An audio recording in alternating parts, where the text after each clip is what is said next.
قبل اس کے کہ ٹانگ اور سر کا درد مستانی کو ہوش و حواس سے بیگانہ کرنے لگتا، اس نے گریبان میں رکھا فون نکالا اور ایک نمبر ملایا۔ دوسری طرف سے ہمیشہ کی طرح وہ الرٹ تھا کہ دوسری بیل پر ہی فون اٹھا لیا۔ مجھے تیری ضرورت ہے مدد کی، چکلے کی سڑک۔ باقی کے الفاظ اس کے منہ میں ہی دم توڑ گئے۔ اس کا فون ہاتھ سے چھوٹ کر گر گیا تو چوڑیوں کی وجہ سے زخمی کلائی سڑک پر ساکت رہ گئی۔ تاریک سنسان سڑک کے ارد گرد لگے درخت ہوا کے دوش پر رقص کرتے ماحول کو مزید خوفناک بنا رہے تھے۔ ٹھنڈی ہوائیں ہڈیوں کو ٹھٹھرانے پر مجبور کر رہی تھی۔ تب سے اب تک اسے کوئی ٹیکسی بھی نہ ملی، اسی لیے اس دھند میں خاموش سا محو سفر ارد گرد سے لاپرواہ بنا انجانے راستوں پر چل نکلا۔ آج وہ بھی تنہا سفر کرنے کی اذیت سے لطف لیتے اپنی سوچ میں غرق تھا۔ کیسے کٹھن مسافت طے کر پائے گا؟ نہ جانے اب قسمت کون سا کھیل کھیلنے والی تھی۔ انہی سوچوں میں گھرا تھا کہ اپنے پاس رکتی پولیس جیپ بھی نہ دیکھ پایا، لیکن اسے اس ویرانے میں دیکھ کر ہادی کو انتہا کا غصہ ضرور آ گیا۔ آن انجن کے ساتھ جیپ کھلی چھوڑے وہ سڑک پر اس کی جانب بڑھتے اسے پکارا، الیون رکو! مگر الیون تو ایسے جیسے سماعتوں سے محروم ہو چکا ہو۔ ہادی لمبے لمبے ڈگ بھرتے اس تک پہنچا۔ کچھ عقل ہے تم میں کہ اپنے بہنوئی کی طرح عقل سے پیدل ہو؟ ایک ہی جسم اس کے سامنے اس کا رستہ روکا تھا۔ ہیڈ لائٹس کی روشنی میں اس کے چہرے پر نظر پڑتے ہی ہادی دنگ رہ گیا۔ چہرے سے کیسی بے رونقی اور رنج و ملال ٹپک رہا تھا۔ اس کی ایسی حالت کی وجہ وہ خوب جانتا تھا۔ ہادی کا غصہ پل بھر میں صابن کے جھاگ کی طرح بیٹھ گیا، ورنہ دل تو کیا اسے یہیں کھری کھری سنائے۔ یہ کیا حالت بنا رکھی ہے تم نے؟ اسے کندھوں سے تھامے حیرت کا اظہار کیا کہ جیسے 1.5 ماہ پہلے مل کر انہیں حیرت کا جھٹکا لگا تھا، آج بھی ہادی کی حیرت میں کوئی کمی نہ آئی تھی۔ الیون اسے یوں دیکھنے لگا جیسے اسے پہچاننے کی کوشش کر رہا ہو۔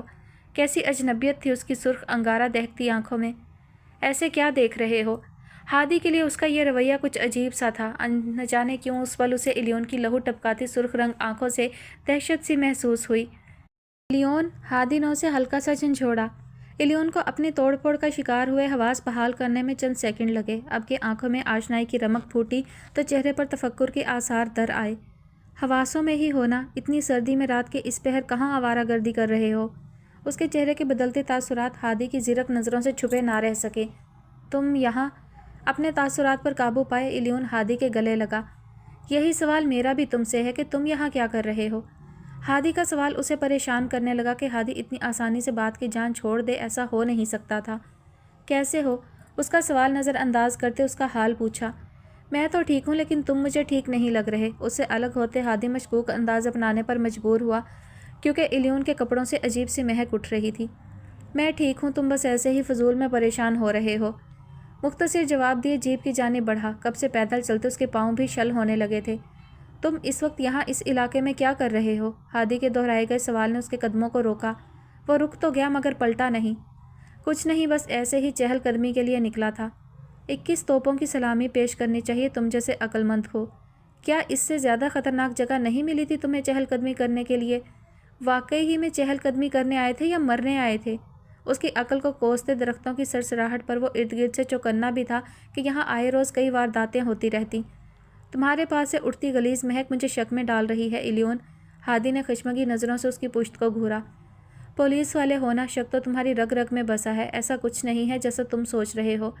اسے جواب دیے اگلی سیٹ سنبھال چکا تھا۔ اس نے ایک نظر اپنی براؤن شال پر پڑے اس نم بڑے دھبے کو دیکھا جہاں سے ناگوار تیز مہک اٹھ رہی تھی۔ اگر ایسا ویسا کچھ نہیں ہے تو پھر رات کے اس پہر اس ویران سڑک پر کیا کر رہے ہو تم؟ اب اگر بدقسمتی سے مجھ سے ٹکرا ہی گئے ہو تو کیا تم مجھے ہوٹل ڈراپ کر رہے ہو یا میں پیدل چلا جاؤں؟ وہ اس کے سوالوں سے عاجز آنے لگا۔ اوکے فائن، چلتے ہیں، لیکن یہ تو بتا ہی سکتے ہو کہ اس بار ایسا کیا ہوا کہ ہوٹل میں رکنے کی نوبت آ گئی؟ میری طرف یا عارف کے پاس کیوں نہیں رکے؟ ڈرائیونگ سیٹ سنبھالتے ہادی کی تفتیش ابھی بھی جاری تھی۔ بس ایسے ہی، میں تم لوگوں کو پریشان نہیں کرنا چاہتا تھا، اور ویسے بھی عارف آؤٹ آف کنٹری گیا ہے، کل شام کو لوٹ آیا ہے، تمہیں ایک بار اسے کال کر لینی چاہیے تھی۔ نئی اطلاع پر وہ کچھ فکر مند ہوا۔ اگر وہ آ چکا ہے تو ہادی اس سے اس کے یہاں رکنے کا تذکرہ نہ کرے، ایسا ہو ہی نہیں سکتا۔ ضروری نہیں سمجھا، اور پلیز عارف کو میری آمد کا کچھ علم نہیں، اور اسے بتانے کی ضرورت بھی نہیں کہ میں یہاں موجود ہوں۔ الیون کا انداز کچھ تنبیہ تھا، کیونکہ عارف کو اگر اس کے لاہور آنے کا معلوم ہو جاتا تو وہ اسے ایک دن بھی ہوٹل میں قیام نہ کرنے دیتا۔ کیوں؟ لاہور میں آ کر ایسا کون سا گل کھلانے لگے ہو کہ عارف کو پتہ نہ چلے؟ الیون سمجھ نہ پایا اس مہک کی وجہ سے ہادی طنز کر رہا ہے یا پوچھ رہا ہے۔ پلیز ہادی، جیسی تفتیش تم کر رہے ہو ایسی ہی تفتیش عارف کرے گا، اور مجھے صفائیاں دینا پسند نہیں، اسی لیے کہہ رہا ہوں اسے کچھ مت بتانا۔ میں ایک دن کے لیے اپنے ذاتی کام سے لاہور آیا ہوں۔ ایک میٹنگ تھی، وہی اٹینڈ کرنی تھی۔ مخالف پارٹی میں ایک پینے پلانے کا شوقین تھا، اسی سے ڈرنک میری کپڑوں پر گر گئی۔ سستی کے مارے میں نے کپڑے چینج نہیں کیے اور ایسے ہی روم سے نکل آیا۔ یہ مہک اسی کی آ رہی ہے۔ چھنچلاہٹ میں دیے گئے تفصیلی جواب پر ہادی کا شک دور تو نہ ہوا، مگر الیون کے بیزار لہجے نے اسے مزید کرید کرنے سے روک دیا تھا۔ ویسے اس وقت تم یہاں کیا کر رہے ہو؟ خود کو سنبھالنے کی کوشش کرتے الیون نے مدھم لہجے میں پوچھا۔ یہ اتفاقی ملاقات الیون کو زہر لگ رہی تھی۔ آن ڈیوٹی ہوں، ابھی پیٹرول کے بعد گھر جانے ہی والا تھا، اس رستے سے گزر ہوا تو تم مل گئے۔ تم شہر کے حالات سے بخوبی واقف ہو، آج کل حالات تو اکیلے مرد کے لیے بھی ٹھیک نہیں، پھر بھی تم اس ویران علاقے میں چہل قدمی کرنے چلے آئے، کچھ تو عقل کا استعمال کیا ہوتا۔ اچھا ہو گئی غلطی، اب چھوڑ دو میری جان، آئندہ احتیاط کروں گا، جان چھڑانے والے انداز میں کہتے سر سیٹ کی بیک سے ٹکائے آنکھیں موند گیا۔ کچھ دیر بعد وہ الیون کو ہوٹل چھوڑنے کی بجائے ساتھ ہی گھر لے آیا تھا۔ وہ آنا تو نہیں چاہتا تھا، مگر ہادی کے آگے کب کسی کی چلی تھی۔ کمرے میں آتے ہی ہادی نے سب سے پہلے آتش دان چلایا، پھر اپنے پیروں کو بھاری جوتوں سے آزادی دی۔ تم نے کھانا کھایا یا نہیں؟ اب کے ہادی نے ہولسٹر بیلٹ اتارتے فکر مندی سے پوچھا۔ ہاں کھایا تھا، ابھی تمہیں میرے لیے کسی تکلف میں پڑنے کی ضرورت نہیں۔ الیون نے کندھوں سے سیاہ چادر اتار کر کمرے میں کپڑوں کے سٹینڈ پر لٹکا دی، جبکہ ہادی اب الماری سے آرام دہ سوٹ نکال کر یونیفارم بدلنے چلا گیا۔ وہ کپڑے بدل کر کمرے سے باہر نکلا اور الیون کی جانب دیکھا جو پرسکون انداز میں آنکھوں پر بازو رکھے کمفرٹر میں لیٹ چکا تھا۔ ہادی خاموشی سے کمرے سے باہر نکل گیا۔ تھوڑی دیر بعد 2 چائے کے بڑے مگ لیے آیا، لیکن الیون سو بھی چکا تھا۔ ہادی نے اسے اٹھانا مناسب نہ سمجھا اور چائے لیے ساتھ والے کمرے میں چلا آیا تاکہ آرام کر سکے۔ دن بھر کی تھکاوٹ سے اس کا جوڑ جوڑ دکھ رہا تھا، اب بس سونا چاہتا تھا، مگر شاید ابھی پرسکون نیند لینا اس کے نصیب میں نہ تھا۔ سائڈ ٹیبل پر چائے کا کپ رکھے موبائل پر آج کے نوٹیفیکیشن دیکھنے لگا کہ اسی وقت ہادی کے موبائل پر مصطفیٰ کی کال آ گئی۔ ہادی کا دل تو چاہا مت ریسیو کرے کال، مگر ضروری کام کا سوچتے اس نے کال ریسیو کر ہی لی۔ ہیلو۔ اس کے ہیلو کہنے کی دیر تھی کہ دوسری طرف سے ملنے والی بھیانک خبر اس کے پیروں تلے سے زمین کھسکانے لگی۔ کیا کہہ رہے ہو؟ دوسری جانب سے مزید کچھ ڈیٹیل بتائی گئی۔ میں آتا ہوں۔ وہ اسی وقت الٹے قدموں کمرے سے نکلا اور اپنی جیپ لیے گھر سے نکل گیا۔ وہ سیدھا مصطفیٰ کے بتائے گئے پتے پر پہنچا۔ Now your patient is out of danger. You can meet him. Doctor نے پیشہ ورانہ انداز میں کہا۔ ڈاکٹر کوئی زیادہ پریشانی یا خطرے والی بات تو نہیں؟ ویسے تو خطرے کی کوئی بات نہیں، لیکن پاؤں اور گھٹنے کی ہڈی فریکچر ہوئی ہے جسے ریکور ہونے میں کم از کم 3 ساڑھے 3 ماہ لگ سکتے ہیں۔ ڈاکٹر نے مزید ایک تو بات کی اور آخر میں ایک تسلی بھری مسکراہٹ ان دونوں کی طرف اچھال کر چلا گیا۔ وہ دونوں بھی اس روم کی جانب بڑھے جہاں مستانی موجود تھی، جس کے سر پر پٹی بندھی تھی تو پوری ٹانگ پر پلاسٹر لگا تھا۔ اس کا چہرہ بھی کہیں کہیں سے زخمی تھا۔ میری وجہ سے تم لوگوں کا کام رک جائے گا، انہیں دیکھ کر مستانی بجھے لہجے میں بولی جو اس کے بیڈ کے پاس آ کھڑے ہوئے۔ کوئی بات نہیں، میں سنبھال لوں گا، تم دل چھوٹا مت کرو، تسلی بھرے لہجے میں جواب دیا گیا۔ لیکن مستانی ایسی تسلی پر جھنجھلاتے ٹانگ پہ بندھی پٹی کو دیکھنے لگی۔ بیٹھے بٹھائی ہی عجیب مصیبت گلے پڑ گئی ہے۔ مت غصہ ہو، بس 3 ماہ کی تو بات ہے۔ ڈاکٹر نے کہا ہے کہ پلاسٹر بھی جلد ہی اتر جائے گا۔ ان 3 مہینوں میں کیا سے کیا ہو جائے، کچھ اندازہ ہے تم لوگوں کو؟ میری وجہ سے مزید کام لٹک گیا۔ مستانی غصہ ہونے لگی۔ مصیبت اور موت بتا کر نہیں آتی، جب آنی ہوتی ہے تو آ جاتی ہے، کچھ نہ کچھ تو بہتری ہوئی ہوگی نا۔ تم بس سب پریشانیوں کو چھوڑ کر اپنی صحت کی طرف توجہ دو تاکہ جلد ٹھیک ہو سکو۔ کون تھے وہ لوگ؟ ان دونوں کی گفتگو پر اب کی بار ہادی نے مداخلت کی۔ مستانی اسے سب بتانے لگی، یہ بھی کہ وہ ہیرا منڈی کے ارد گرد کے علاقے میں ہی کہیں رہتے ہیں۔ ہادی ساری معلومات ان لڑکوں کا نقشہ ذہن نشین کرتا جا رہا تھا۔ اس گزرتے 1 ہفتے میں وہ اسی کے بارے میں سوچتا رہا، کوئی راہ سجھائی نہیں دی کہ وہ ایسا کیا کرے کہ غزل اسے تسلی سے سن لے۔ وہ اسے مل کر سب حقیقت بتا دینا چاہتا تھا، مگر بعد کے نتائج سے بھی وہ پوری طرح آگاہی رکھتا تھا کہ غزل منصف احمد کا نام سنتے ہی اسے بھی اپنے محل سرائے سے دھکے مار کر نکلوائے گی۔ اس کی بھی ویسی ہی تذلیل کی جائے گی جیسی منصف احمد کی گئی۔ اگر یہ غزل کی نظروں میں منصف کے بھائی کی حیثیت سے آیا تو وہ قطعاً اسے بھی کبھی نہ ملتی۔ وہ منصف کا نام سننے کو تیار نہ تھی، کجا اس کی بات سنتی۔ اس بات سے قطعی لا علم کہ اب تو وہ منصف کی آمد کی منتظر رہتی ہے۔ اسے خود ہی یہ جنگ لڑنی تھی جس کے لیے اس نے ایک لائحہ عمل تیار کیا۔ اس کے نزدیک یہ دھوکہ دہی اور منافقت ناقابل قبول تھی، مگر اس کے سوا اور کوئی چارہ بھی نہ تھا، کرتا بھی تو کیا۔ وہ بہت جلد اسے اس گندگی کے ڈھیر سے نکال کر اس گھر میں لانا چاہتا تھا۔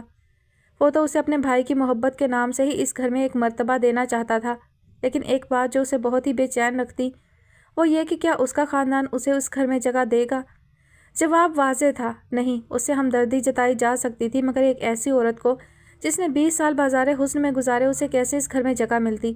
اور یہ دنیا، یہ کہاں بے نام رشتوں کو قبول کرتی ہے؟ اور اگر بات ہو بھی بدنام زمانہ عورت کی، تو یہ دنیا جان لینے پر تل جاتی ہے۔ شاید اسی حقیقت کے پیش نظر احمد بہت دور کی سوچ کر فیصلہ لیتے اس پر دگنا بوجھ ڈال گیا، جس کے بارے میں سوچتے ہی اس کا دل شش و پنج میں جکڑا جاتا۔ وہ جانتا تھا غزل کے لیے اپنے خاندان سے جنگ لڑنا ایک مشکل ترین امر ہوگا، مگر اب وہ احمد کی سونپی گئی امانت کی حفاظت کے لیے خود کو بھی داؤ پر لگانے کے لیے ذہنی طور پر تیار ہو چکا تھا۔ وہ انہی سوچوں میں گم تھا کہ فاروق جبار کی کال آ گئی۔ پچھلے کچھ مہینوں سے ان کا فون پر ہی رابطہ بحال تھا۔ ان کی ملاقات نہ ہو سکی وجہ فاروق کا کراچی میں مقیم ہونا تھا۔ بس فون پر ہی رابطہ تھا۔ کال ریسیو کرتے ہی سلام دعا کے بعد حال چال پوچھا، پھر ادھر ادھر کی باتوں کے بعد فاروق نے اسے اپنے نکاح کا بتایا۔ بہت بہت مبارک ہو تمہیں۔ الیون کو دلی طور پر اس کے نکاح کا سن کر خوشی ہوئی کہ فاروق جس لڑکی سے محبت کرتا تھا اسی سے ہی اس کا نکاح ہونے والا تھا۔ صرف مبارک سے کام نہیں چلے گا، تمہیں آنا پڑے گا، فاروق خوشگوار لہجے میں بولا، مگر الیون کی مسکراہٹ سمٹنے میں ایک پل نہ لگا۔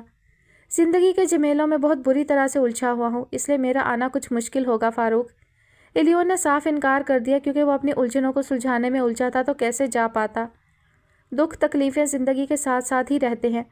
اب اس کا یہ مطلب نہیں کہ خوشیوں کو خود پر حرام کر لیا جائے۔ خود کو کچھ دوسرے کاموں میں بھی مصروف کرو تاکہ نارمل لائف کی طرف آ سکو۔ فاروق اس کی کنڈیشن سمجھ رہا تھا، اسی لیے ایک اچھے دوست کی طرح اس کی فکر کرنے لگا۔ پرسوں میرا نکاح ہے اور تم میرے نکاح کی تقریب میں شامل ہو رہے ہو، فاروق نے کچھ دھونس بھرے لہجے میں کہا۔ میری بات سمجھنے کی کوشش کرو، مجھے کچھ نہیں سمجھنا، بس تم پرسوں آ رہے ہو میرے نکاح پر، انتظار کروں گا۔ اس کی بات کاٹتے فاروق نے اپنی کہی اور کال ڈسکنیکٹ کر دی۔ بیزاریت بھرے انداز میں موبائل رکھتے کرسی کی پشت سے ٹیک لگاتے آنکھیں موند گیا۔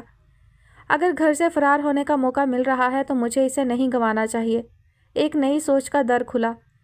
اسی سوچ کا گھیرا تھا کہ اسی وقت دروازہ نوک کے ملازم روم میں داخل ہوا۔ وہ سیدھا ہو بیٹھا۔ آپ کو بڑے صاحب اپنے آفس میں بلا رہے ہیں۔ ہاں آپ جائیں، میں آتا ہوں۔ یہ ٹھیک رہے گا، خود سے بڑبڑاتے اٹھا اور رضا شاہ کے روم میں چلا آیا جو امپورٹنٹ فائلز سمیٹ رہے تھے۔ بابا مجھے آپ سے کچھ بات کرنی تھی، کیا آپ ابھی فارغ ہیں؟ ہاں آؤ بیٹھو، مجھے بھی تم سے کچھ بات کرنی ہے۔ اپنے کام میں مصروف رضا شاہ نے سرسری سی نظر الیون پر ڈالی جو ان کے سامنے والی کرسی سنبھال چکا تھا۔ جی کہیے۔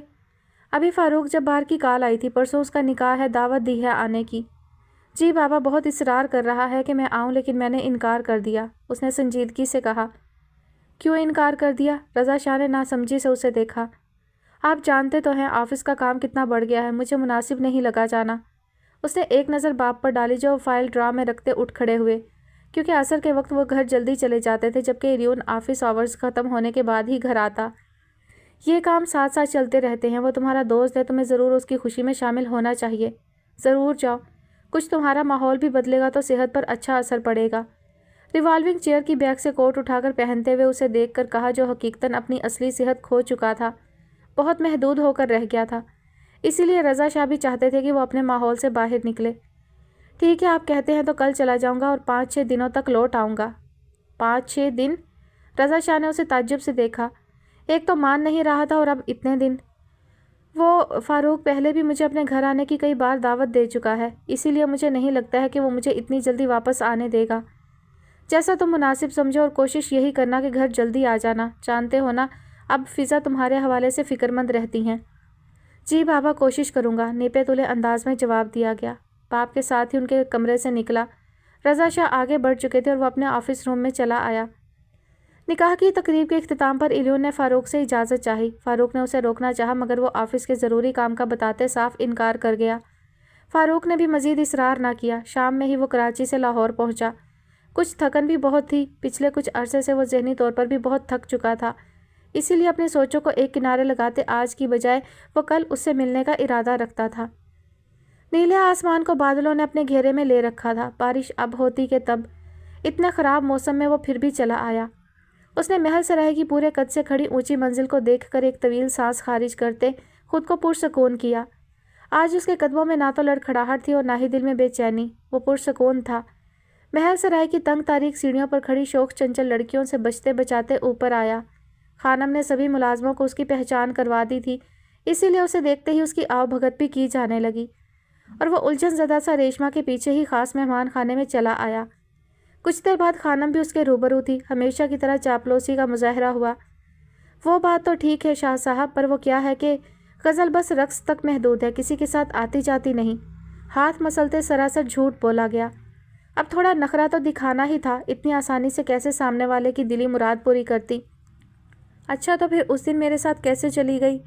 اس کا انداز کچھ تلخ ہوا۔ اس دن جو آپ کے ساتھ گئی وہ آپ کی خوش قسمتی کہ اس دن منڈی سجی تھی اور جو خریدتا اسے اس کے ساتھ جانا ہی تھا۔ آپ چاہیں تو وہ ہمیشہ میرے ساتھ جا سکتی ہیں، میں آپ کو مایوس کبھی نہیں کروں گا۔ اس نے ہمیشہ پر زور دیا۔ تو ٹوک انداز اور لب و لہجہ ایسا تھا جیسے وہ اس میدان کا منجھا کھلاڑی ہو۔ کیا وہ آپ کے من کو بھاگی ہے جو ہمیشہ کی بات کر رہے ہیں؟ خانم بھی پوری کائیاں عورت تھی، آج ہی اس کے ارادے جان لینا چاہتی تھی، اور وہ بھی باخوشی خانم کو اپنے ارادوں سے آگاہی دیتے جان بوجھ کر ان کے جال میں پھنسنے کے لیے بالکل تیار تھا۔ بہت، اسی لیے تو انہیں خود تک محدود کرنے آیا ہوں۔ اسے اپنا ہی لہجہ بیگانہ سا لگا۔ اس ماحول میں آنے کے لیے اسے اپنا انداز گفتگو طور طریقے عارضی طور پر بدلنے پڑے۔ بہت نخریلی ہے وہ، کسی مرد کو اتنی آسانی سے گھاس نہیں ڈالتی، پر آپ کے لیے تو مجھے کچھ کرنا ہی پڑے گا نا۔ اپنی خوشی سے جو آپ کو دوں وہ آپ کا ہی ہے، بشرط یہ کہ وہ بس میرے لیے ہی خاص رہنی چاہیے۔ ان کا ایک ایک پل صرف میرا ہی ہوگا۔ لہجے میں سطحی پن اترا، دل اذیت کے شکنجے میں جکڑا گیا۔ خانم کی لالچی طبیعت سمجھتے اسے بھاری رقم تھمائی کہ خانم کی آنکھیں ابل کر باہر گرنے لگیں۔ ایک ہی بار میں اتنا؟ کیا ہوا، کم ہے؟ الیون نے کمینی مسکراہٹ لی جس انداز میں پوچھا اس پر خانم بوکھلا کر رہ گئیں۔ نہیں سرکار، میں تو یہ سوچ رہی ہوں کہ دل کے بہت سخی ہیں آپ، تو ایسی سخاوت آپ بھی دکھائیں اور انہیں میرے ساتھ بھیج دیں۔ ایک بار پھر سے خریدار بن بیٹھا۔ اذیت در اذیت تھی جس سے بچنا اب اس کے لیے ناممکن تھا۔ ہاں کیوں نہیں، آپ کھڑے کیوں ہیں؟ بیٹھیے نا، میں خود جا کر غزل کو لاتی ہوں۔ بلکہ ریشما تم انہیں خاص کمرے میں؟ نہیں، میں باہر گاڑی میں انتظار کر رہا ہوں، آپ انہیں چوک میں بھیج دیں۔ ناگوار لہجے میں خانم کی بات کا مفہوم سمجھتے ان کی بات کاٹ گیا۔ خانم کے ہونٹوں پر مانی خیزی سی مسکراہٹ بکھر گئی۔ یہاں کا ماحول خاصا پرسکون ہے، آپ کی تنہائی میں کوئی خلل نہیں پڑے گا، اور ویسے بھی موسم کے تیور بھی کچھ ٹھیک نہیں، کسی وقت بھی آسمان می برسا دے۔ شام سے رات ہونے میں کچھ پل ہی باقی ہیں، آپ آج یہیں قیام۔ آپ سے جتنا کہا گیا ہے اتنا ہی کیجیے، جلدی بھیجے انہیں، میں انتظار کر رہا ہوں۔ خانم کی بات کاٹتے بمشکل خود پر ضبط کر پایا۔ الیون کے جاتے ہی خانم نے ہاتھ میں پکڑے نوٹوں کی موٹی گڈی ناک کے پاس لے جا کر کڑکتے نوٹوں کی خوشبو کو سونگھتے اپنے اندر اتارا۔ پھر اپنی کمر میں ارسی کپڑے کی بنی راجستھانی پوٹلی نکال کر اس میں پیسے رکھ کر کمر کے ساتھ واپس لٹکاتے ریشما کے ہمراہ غزل کے کمرے کی طرف بڑھی۔ وہ دونوں غزل کے کمرے میں داخل ہوئی جہاں غزل گھاگرا چولی میں ملبوس سنگھار میز کے سامنے تیار بیٹھی نئی بندوں کی جوڑی کو محبت بھری نظروں سے دیکھ رہی تھی۔ یہ وہ جوڑی تھی جو وفا نے اسے دی تھی اور وہ ایک بار بھی نہ پہن سکی۔ آج اچانک ہی یہ جوڑی اس کی نظروں میں آ گئی تو پہننے کا ارادہ کرنے لگی۔ غزل سب کام چھوڑو، کوئی تمہارا ملنے والا آیا۔ غزل نے خانم کی جانب دیکھنا بھی گوارا نہ کیا، یوں ہی آئینے میں خود کو دیکھتے ایک بندہ کان میں ڈالنے لگی۔ میرا کون ملنے والا آیا ہے خانم؟ ارے وہی لڑکا۔ غزل کا ہاتھ تھما، ایک پل کو دل کی کیفیت عجیب سی ہوئی۔ منصف شاہ پر گما گزرا، دل نے اکسایا کہ آج ملاقات کر لے، مت آج اس کی تذلیل کرے، کتنے عرصے بعد تو آیا ہے، ایک جھلک دیکھ ہی لے۔ اس کی ایک دید کی خاطر من مچل اٹھا اور ہمیشہ کی طرح ہار گئی۔ کون؟ دل کی غیر ہوتی حالت پر قابو پاتے جیولری باکس بند کرتے ہوئے انجان بنی۔ ارے وہی جو منڈی میں آیا تھا اور ایک ہفتہ پہلے ہونے والی محفل رقص میں بھی موجود تھا۔ خانم کے بے رحم لفظوں نے جلد ہی اس کا گمان چکنا چور کر دیا۔ غزل کے ہونٹوں پر ایک تلخ سی مسکراہٹ پل بھر کو ابھر کر معدوم ہوئی۔ آج بھی میری سماعتیں چوکھٹ کے اس پار تمہارے قدموں کی آہٹ کی منتظر رہتی ہیں۔ میری خزاں رسیدہ آنکھوں میں آج بھی تمہارے نام کے رت جگے ہیں۔ میرے دن تمہارے انتظار میں بیت جاتے ہیں اور یہ تاریک راتیں تمہاری یاد میں۔ تمہیں انتظار کی سولی لٹکانے کے چکر میں تو خود کو ہی سزا دے بیٹھی ہوں۔ انتظار کے ان طویل لمحوں سے گزرتے آج کا دن بھی تمام ہوا اور تم آج بھی نہیں آئے۔ عروج کو چھوتا تمہارا یہ سنگدلی کا عالم ایک دن میری جان لے لے گا منصف شاہ۔ اب کس سوچ میں پڑ گئی ہو؟ خانم کی آواز پر سن ہوتے حواس جھنجھلاہٹ کا شکار ہوئے۔ کسی اور کو بھیج دے، میں بازار جا رہی ہوں ضروری کام سے۔ ایک دم سے طبیعت میں غصہ در آیا، شاید منصف کے نہ آنے پر یا اس لڑکے پر جسے اپنے ارد گرد دیکھ کر ہی بے چین ہو جاتی تھی۔ بازار کس لیے جانا ہے تجھے؟ عبدالہادی پاس ہوا ہے، اس کے نئی جماعت میں بیٹھنے کی خوشی میں اس کے لیے تحفہ خریدنے جا رہی ہوں۔ خانم کو سچی بات نہ بتا سکی کہ اس کے پاس جو تھوڑا بہت زیور ہے وہی بیچنے جا رہی ہے تاکہ استاد جی کی کچھ مدد کر سکے۔